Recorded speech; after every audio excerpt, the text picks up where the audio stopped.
इरफान सय्यद, माजी बांधकाम सभापती तथा माजी निलंगा.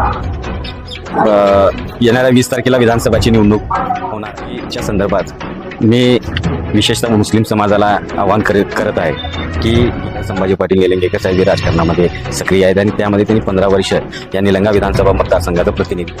मला एवढंच सांगायचं आहे की गेली 20 वर्ष माननीय आमदार संभाजीराव पाटील निलंगेकर साहेबांनी मला मुस्लिम सोबत घेऊन राजकारण केलं आहे आणि या 20 वर्षात त्यांनी मुस्लिम समाजाला पंचायत समितीचं उपसभापती असेल किंवा नगरपालिकेचं जे आतापर्यंत नगरपालिकेला काँग्रेसने नगराध्यक्ष दिलं नाही, त्या निलंगेकर साहेबांनी मुस्लिम समाजाला नगराध्यक्ष पदाच्या खुर्चीवर एका मुस्लिम व्यक्तीला बसवलं.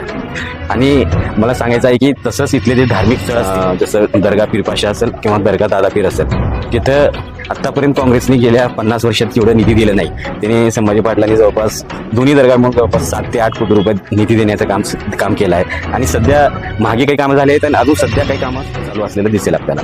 तसंच मुस्लिम समाजाला 3 कोटी रुपये खर्च करून शादीखाना बनवलेला आहे आणि तसंच जिथे बी मुस्लिम आहेत त्या प्रत्येक ठिकाणी रस्ते असो किंवा जे मूलभूत गरजा आहेत ते मूलभूत गरजा देण्याचं काम मान्य संभाजीराव पाटील निलंगेकर साहेबांनी केलेलं आहे. त्याच्यामध्ये जे निलंगा विधानसभेमध्ये सर्वात मला सांगायचं असं आहे की गेली 20 वर्षामध्ये संभाजीराव पाटील निलंगेकर साहेबांनी इथली जे कसलंही तेढ निर्माण होऊ दिलं नाही.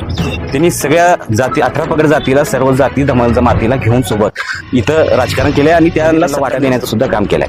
तर माझी निलंगा विधानसभा मतदारसंघातील मुस्लिम समाजाला विनंती आहे की काँग्रेसच्या भूलथापाला बळी न पडता निलंगेकरांनी केलेल्या 20 वर्षाच्या कामावर आपण मुस्लिम समाजानं त्यांच्यावर विश्वास ठेवून येणाऱ्या 20 तारखेला भरघोस मतांनी आपण संभाजीरावांना विजयी करावं, मी असं मुस्लिम समाजाला आवाहन करतो.